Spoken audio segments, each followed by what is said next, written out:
Good evening, I'm Shane Jones, leading the news at 7. Prime Minister Frundle Stewart says revolutionary changes have been taking place in education in Barbados, especially at the early childhood level. He says ensuring children between the ages of 3 and 5 have early access to public school education helps to prepare them for the challenges they will face later in life. Speaking at the Democratic Labour Party's 62nd anniversary church service, Mr. Stewart said education and health are two of the government's priority areas. Those are the two principal areas in which we transformed Barbados and created a social protection network that ensures that every single Barbadian household can feel and know that when storm clouds threaten, there is some place to turn because the government has made provision for their protection at some level. Meantime, Sister Angela Applewhite, who delivered the feature address, encouraged the government ministers present to remember and stick to the purpose to which they have committed. The devil does not like any assignment from God, period.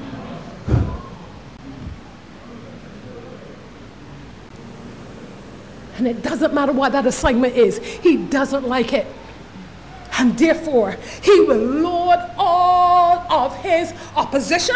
And I ain't talking opposition, no.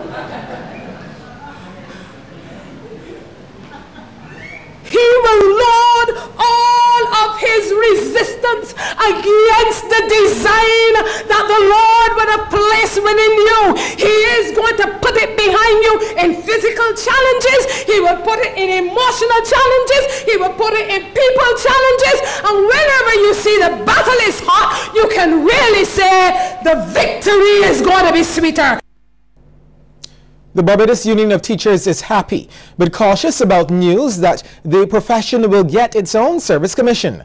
Prime Minister announced at a Democratic Labour Party anniversary service over the weekend that within a few weeks, the long-awaited Teachers Service Commission will become a reality. Mr. Stewart said government will make the necessary constitutional amendment so the body will come into being within a few weeks. President of the BUT, Pedro Shepherd, says with a service commission that's separate from the rest of the public service, issues like recruitment, discipline, training and appointment can be dealt with faster. He said the reassignment of temporary teachers is something with which they have major problems.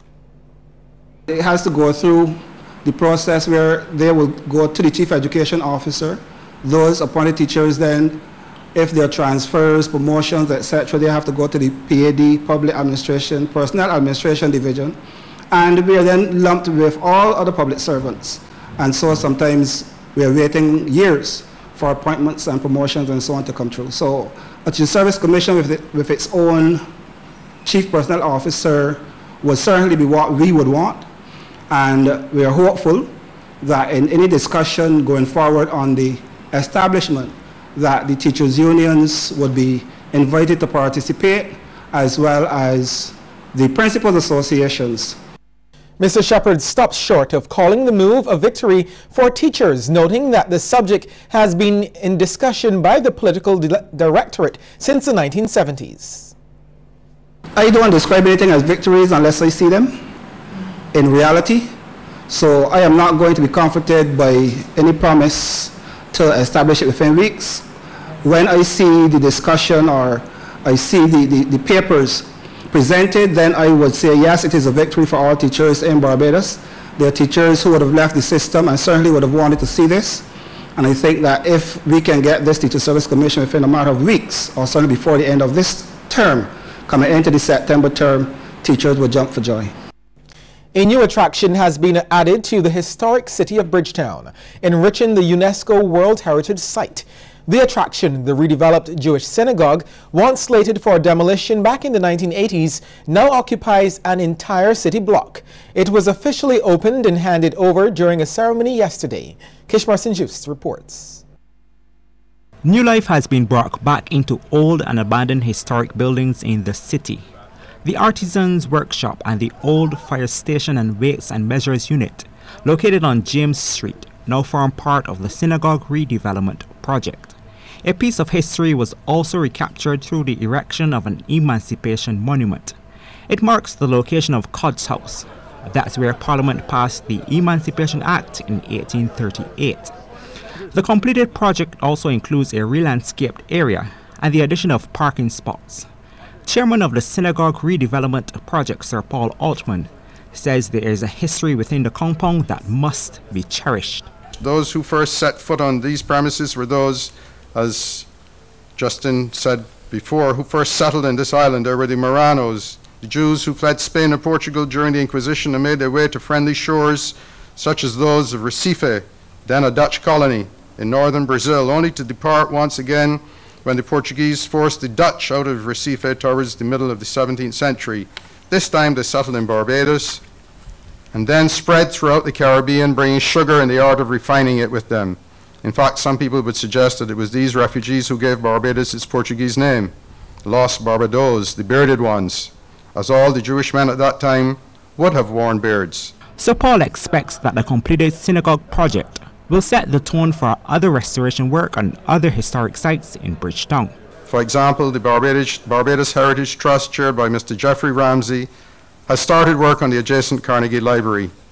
Jeffrey, who represents the Barbados National Trust on this committee, has produced invaluable work for this project. Playing a key role in the synagogue's redevelopment block project was the Tabor Foundation Barbados. They financed it to the tune of over 15 million Barbados dollars. Joe Steinbach, who spoke on behalf of the Tabor family, says the project was completed within budget. Minister of Culture Stephen Lashley says the site remains a hallowed spot, stating there is much to celebrate. He welcomed the restoration of nearby old buildings and is a supporter of private-public sector partnerships. In the important work of preservation of our historic treasures.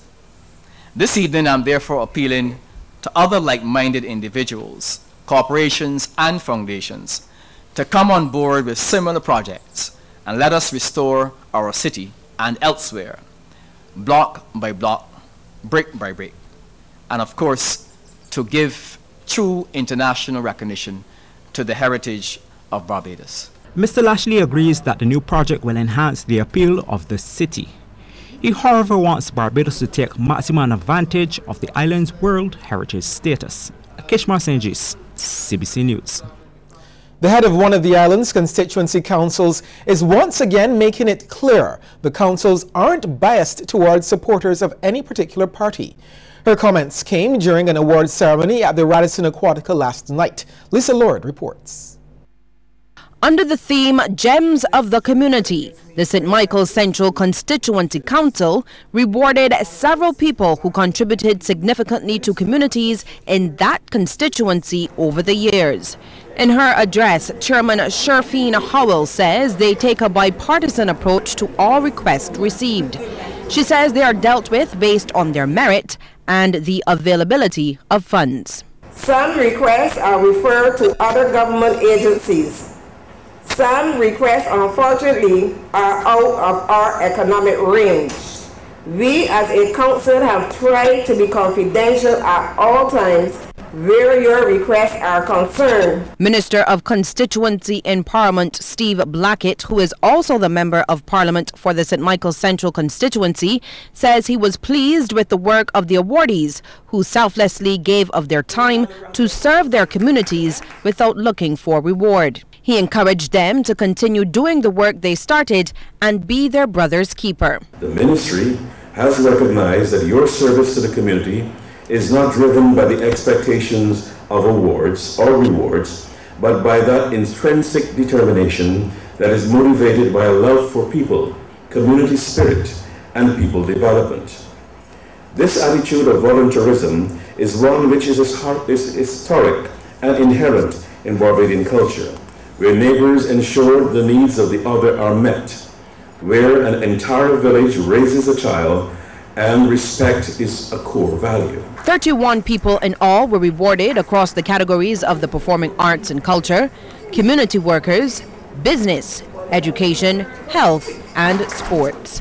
Lisa Lord, CBC News. Thanks, Lisa. There have been calls for the Child Care Board to act more swiftly on child abuse cases. While Minister of Social Care Steve Blackett says steps have been taken to ensure that department is better positioned to respond than it previously was. We've established a draft memorandum of understanding with the Royal Barbados Police Force to guide the collaboration between the two agencies and also to ensure that effective responses to children who are believed to be suffering in whatever form.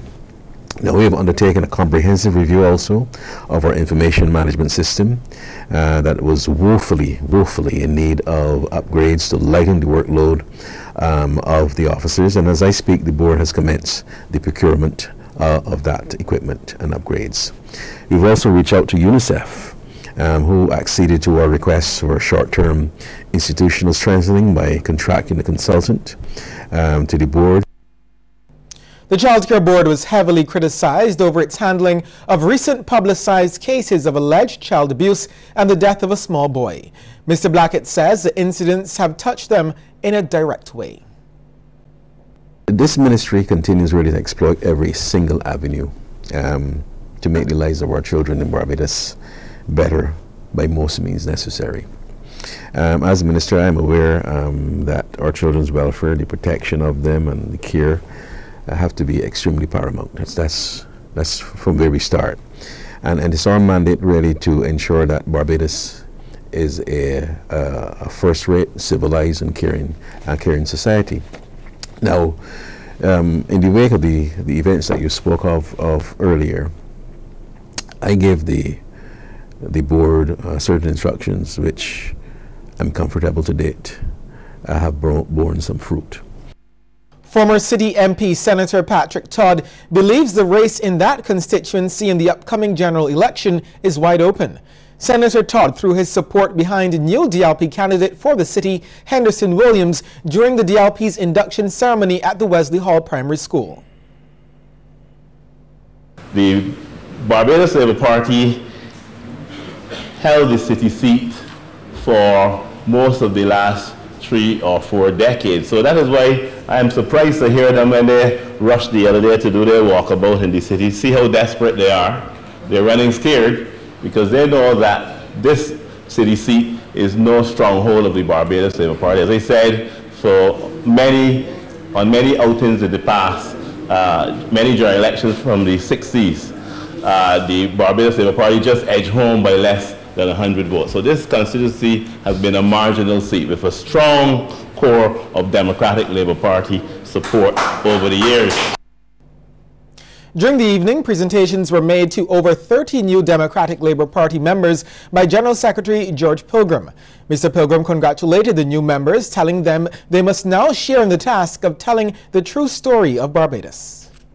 You have joined the party at a time when soldiers of truth are needed to confront the other side in their bid to corrupt the facts about this country. The legitimacy of a political party is tested every 5 years, and it has a constitutional end which applies throughout the Westminster model. Today in Barbados, there is no such thing as a baseline of facts for the opposition party. This is what will confront you as new members. Let's have an appreciation for what's at stake in this country. Okay, we'll take a short break here and come back with more news. Secure your future, be financially strong. Since 1983, we have been there for you. A smart range of products, great tax benefits. We're the solution to your hopes and your dreams. The Barbados Workers Union Cooperative Credit Union. The Barbados Workers Union Cooperative Credit Union. Humble beginnings to smart loans, smart savings. Save smart and borrow smarter. That's the move for me. Stability, prosperity. We're the solution to your hopes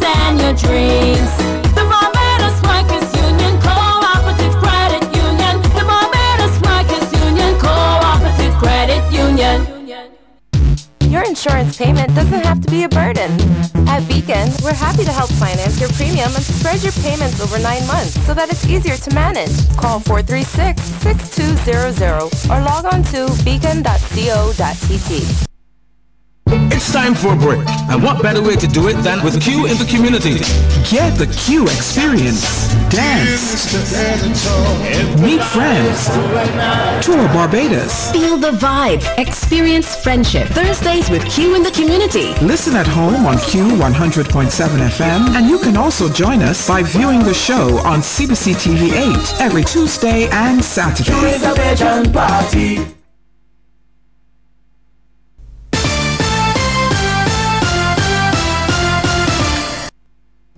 Efforts to beautify the highway are being hindered by the recent spate of fires.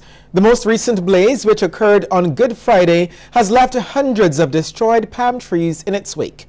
Sharika Griffith has more. I'm sure you've seen the white billboards on the highway advertising goods and services for over 80 companies. They're part of the Adopt a Kilometer Highway Community Program, which is responsible for beautifying and maintaining the landscape along the ABC Highway. But as project coordinator Andrew Clark tells us, bushfires are proving to be a problem at this time of year. It has been a fire last week, as you know, that totally destroyed the Norman Niles to Hothersall section. It totally destroyed the palms. We're trying to save a few of them right now. Obviously the grass is burnt. So aesthetically it's not pleasing. So that in dry season, that every year is a challenge. While there's uncertainty on whether the fires are deliberately set, the program has found a way to reduce the damage caused. By keeping the grass low, we're hoping that it inhibits the actual fire coming to the road. And it does. Just that section actually was due for cutting that day, and the guy was coming out that evening, so it was probably a little bit taller. So it probably spread a little bit more, but in general, in dry season, we try to keep it as low as possible, knowing that it is the season for fires. The Good Friday fire destroyed 2 flower beds and partially melted the housing on a solar panel attached to one of the Adopt a Kilometer signs. But the palm trees planted by the Future Centre Trust were the hardest hit, as the fire affected 150 trees at various stages of development. Program coordinator Tracy Edwards says the trust has been trying to salvage as many trees as possible. What has happened so far is that the brown leaves, the leaves that are damaged, have been removed. They have added mulch, which has been drenched with water, thankfully for the rain. That actually saves us taking water out there. And when the mulch is wet, to ensure that moisture retention is greater and to give the plant that opportunity to survive. According to Ms. Edwards, the older palms tend to be more fire resistant, but some of the juvenile plants will have to be replaced. The next planting season is scheduled to begin in June.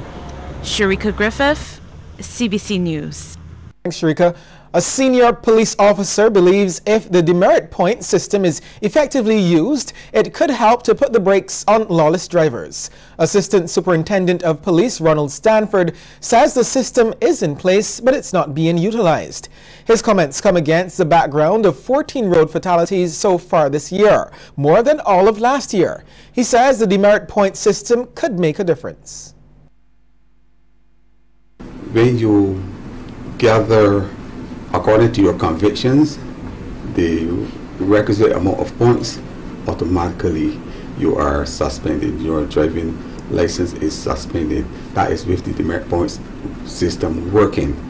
And although one can appeal to a higher court in terms of objecting to the suspension, certainly it works. It has been proven to work in other jurisdictions, and the same will happen in Barbados if it is fully implemented. While noting the system is not managed by the police, ASP Stanford also shared his view about what needs to happen for it to be effective.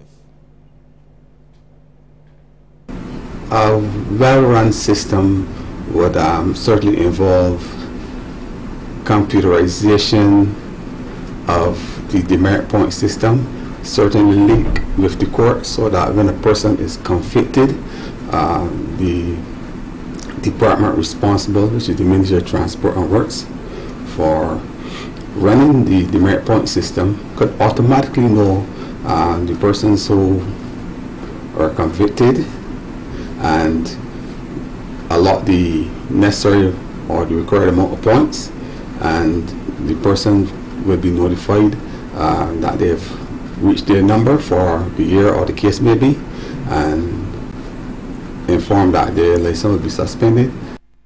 Barbadians got a friendly reminder over the weekend to reduce the use of plastic. This thanks to the employees at Sandals Barbados, who spent Earth Day distributing environmentally friendly bags to the Barbadians in the Oistins area. Public Relations Manager David Hines gave more details about the initiative. So today we thought it was a good initiative and a great day to push our point across and to show the environmental side of Sandals Barbados, or Sandals as a whole. And we also want to encourage Barbadians to, although it's one day, remember the environment like we do at Sandals, and always pay attention to what you can do to reuse, recycle, and make Barbados even more beautiful than it already is. After the break, we'll take a look at stories making headlines across our region. Tough steel roofing, Permaclad, in vibrant colors, Color Clash, standing seam, Permaseam, locking seams, Permalock, hurricane shutters, Permashield, seamless gutters, Permaflow, reinforcement, Rebar, custom made, cut and bent, foundations, welded wiremesh, stronger block walls, bricks reinforced, stronger roofs, hurricane straps, fencing too, galvanized mesh. With BRC you'll soon discover, top to bottom we've got you covered, tougher, stronger, lasting longer, BRC.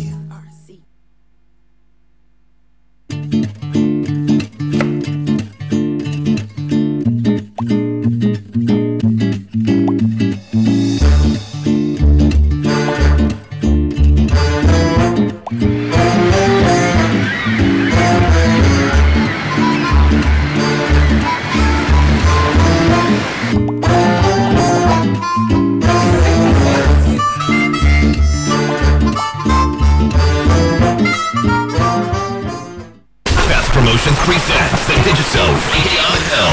Sunday, April 30th, Farley Hill National Park. Doors open at 11 a.m. Featuring none other than John Neal, Coco T, Top God, Capleton, Sanchez, Bugle, Braga Benz, plus Buggy and the Fully Loaded, featuring Daniel, Risa and Tamitha, Superfrost, Triple X, ECB, Emperor Reno, and the BCC Reggae Ensemble, hosted by Vane and Peter Coppin. See you at the Digicel Reggae on the Hill, Sunday, April 30th, Farley Hill National Park. Across the Caribbean, brought to you by CIBC First Caribbean. The National Road Safety Council in Ghana wants seat belts attached to all seats in vehicles. That's part of recommendations in its 3-year plan of action to be submitted to authorities next month. More from Javon Vickery. National Road Safety Council Ramona Durjan says that the Council's 2017 to 2019 Plan of Action, expected to be launched in May, will include several recommendations for consideration by the relevant authorities. Among the list of recommendations is the enforcement of proper seatbelts for all seats in vehicles. She further stated that in most accidents, passengers in the back seat face a higher risk of death than those in the front seat. It is worse for you to buckle up the seatbelt in the front seat and the persons at the back don't have on seatbelts. It's like when you're in an accident or a crash, you would say, it's like a loose cannon. When there's an accident, the person at the back of the seatbelt is like a loose cannon. So they would cause more injury to you who have on a seatbelt in the front seat. So we need to look at seatbelt for all seats. Another facet of the plan of action will deal with ensuring that traffic stations and health institutions across the country are equipped with correct materials when dealing with accidents. Second, enforcement law of alcohol concentration limits for drivers. We do have the alcohol system, but do we have the equipment working? Do we have enough for each station? Then we don't have the doctors, don't have the equipment at the hospital to do blood testing. They depend on smelling of the breath and things like that. These are meetings that we have. Ms. Durjan further stated that the National Road Safety Council has requested assistance from PAHO and other international bodies to support the plan of action. But she raised concerns about the likely implementation of high-security number plates, which was promised by lawmakers. Why is it taking so long to come? What's the delay? We had so many presentations and then we know about it. Why would we take it so long to bring it up? It will also help crime. We understand control mobility, control crime. If you can control your mobility, you will control crime also. So these are the things we need to work on. Guyana has ruled out permitting the cultivation of hemp, a member of the cannabis family, for industrial purposes. The government says the plant is still prohibited by the United Nations and Guyana is not about to become a narco state. Minister of State Joseph Harmon says those promoting the cultivation of industrial hemp should seek advice on how the law has been changed in other countries and lobby the National Assembly. The British Virgin Islands government reportedly owes more than $13 million to the territory's power company. And Premier Dr. Orlando Smith says different factors contributed to the non-payment of the electricity bills over the years. He says the latest payment was made this month, adding that the government will negotiate a payment arrangement with the BVI Electricity Corporation. He's still not sure when government will pay what it owes for electricity. It wasn't a 10-speed, but a bank robber in Puerto Rico was still able to elude police by fleeing on a bicycle. Authorities say the unidentified suspect stole $3,000 from the bank after handing a teller a note suggesting he was carrying a weapon. Police believe the man also robbed another bank last week. Well, a peek into the world of sports is just ahead, but before we get there, here's a tip from Cooperators General Insurance.